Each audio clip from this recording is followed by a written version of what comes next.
Hello friends, and welcome to today's video.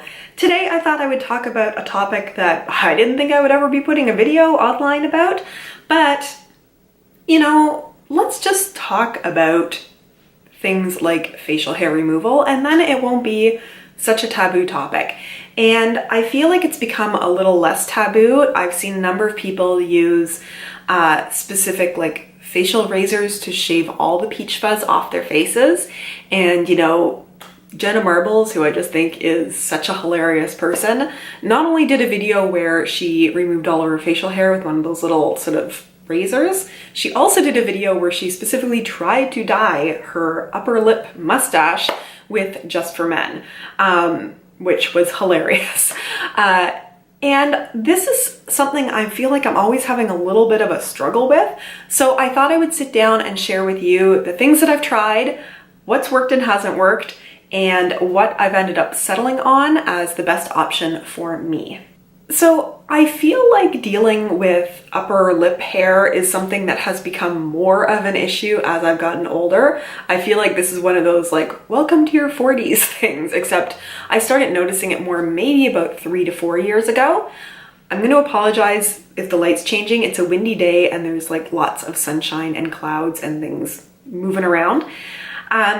So I would say probably about 3 to 4 years ago was the first time I actually tried to remove the hair on my upper lip. And for me, it's mostly in this area here. I don't know if it was just starting to be more noticeable at that point or because I was filming videos, I was seeing more of myself close up.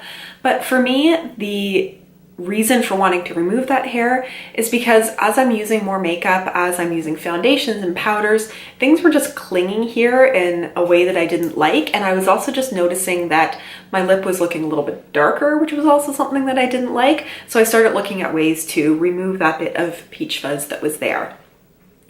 I will also mention that one of the things that I've learned is that I have a lot of little fine lines that are starting to appear that sort of run just along the top of my lip. And I'm an expressive person when it comes to my face and my lips, and I just make a lot of stupid expressions in my day-to-day life. That's not going to stop, and I'm not going to stop doing those things for the sake of wrinkles. But even when I do remove the hair from my upper lip, I still have those wrinkles, which oftentimes still give that kind of effect. And I just have to come to the realization that that's never going to go away, but I can at least do something about the facial hair. So I believe the first thing that I tried was using a product like Nair on it, specifically one made for the upper lip area, and I did not enjoy it. I found, as I've always found when I try to use depilatory products, is that it's really hit and miss. It doesn't take away all the hair. It maybe takes away some of the hair. And then you're left going, well, do I try to put more on to get the rest? Or do I now go in with a different kind of product? And if so, what was the point of even using the Nair to start with? So I found it didn't do a very good job. Now, part of that comes down to your skin and your facial hair on how well those products are gonna work. But for me, it didn't work, and it made my upper lip feel numb for 2 days. It was a really unpleasant feeling that I just didn't want to do again. I also tried wax strips, and I had medium experience with that. So again, I specifically got the kind that are meant for your upper lip. I'm not great with waxing myself. I just find I maybe don't move fast enough. I had a terrible experience trying to wax my own legs once. It was not a good scene. I've never tried it again. The first time it worked pretty well. It hurt, but it worked pretty well. And then the second time, for some reason, it still took the hair away, but it really irritated my lip, and it was the same pack of wax strips. But I ended up with a couple little dots that were irritated spots, and that just didn't work out so well. I have gone a couple of times and gotten my upper lip waxed at the same time I get my eyebrows waxed, and that works really well. I've never had any problem with irritation other than the redness that just happens anyway after you get waxing done. But there's two things I don't like about that is the expense of it. It just feels like a lot to pay somebody $12 plus tax and tip to wax my upper lip. And then the other thing is that I just feel like with wrinkles starting here and delicate skin, I don't love it being ripped at. Now I know I'm doing the same thing up here with delicate eye skin, but still, I just wasn't enjoying that. I'll still do it from time to time, but I was looking for something that I could do that would be a little less traumatic and a little less expensive. So I ended up moving towards shaving because I'd seen a lot of videos of people, you know, shaving peach fuzz on their face, shaving their lip, and I thought I would do that too. So I went on the hunt for those specific little facial blades that people get. There are one called like tinkle razors, I think, but you know, I could only order them. They were going to take a long time to get here, and apparently there's a lot of fake ones out there that don't really work quite as well as the actual ones. All this to say, I even went and looked and saw if I could find them in person at like drugstore, Sally's Beauty, something like that. Couldn't find them. So eventually what I settled on, I just used plain razors. Now these are razors meant for women's legs. And I will tell you just a couple of tips if you are going to do this that I have discovered along this journey. The first is don't go for the fancy women's razors. You know, you have those ones that have the big moisturizing strips above and below them, which are great for your legs. But you want something that is a little less fancy because you want just sort of to be getting the blade in there against your lip rather than, you know, this whole bulky thing where you can't really see what you're doing. So, you know, I just have these little Bic ones here. They're double blades, but they're pretty bare bones.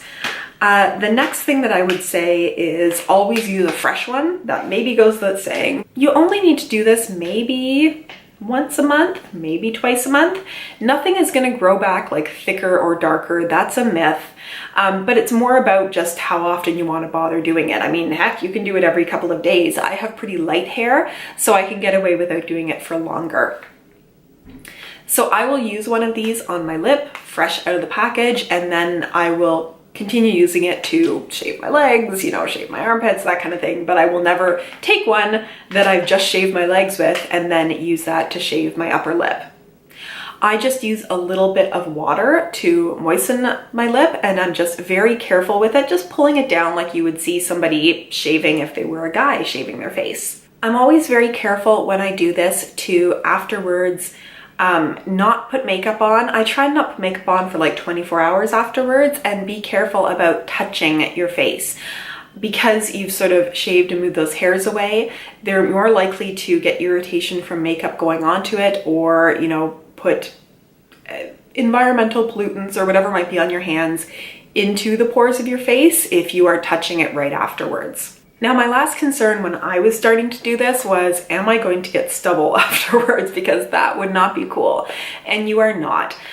I will say that maybe like the day after it feels a little funny, because right now I can feel a little bit of peach fuzz on my lip, and afterwards it's like it'll be smooth for a day, and then you feel just a little bit of, it's not even texture, and I don't even know that it's the feeling of you feeling texture on your lip or just the funny feeling on your lip of your finger touching it. I will say that maybe if you're having some kind of hot date, you might want to do this like a couple days ahead, because I find a day or two after can feel a little funny and then it just evens out again, or at least that's been my experience. People have different coarseness of hairs, different, you know, growth rates. So find what works for you, but don't be scared of using these kinds of razors on your face, and don't be scared of there being, you know, dark, thick regrowth. That's not going to happen.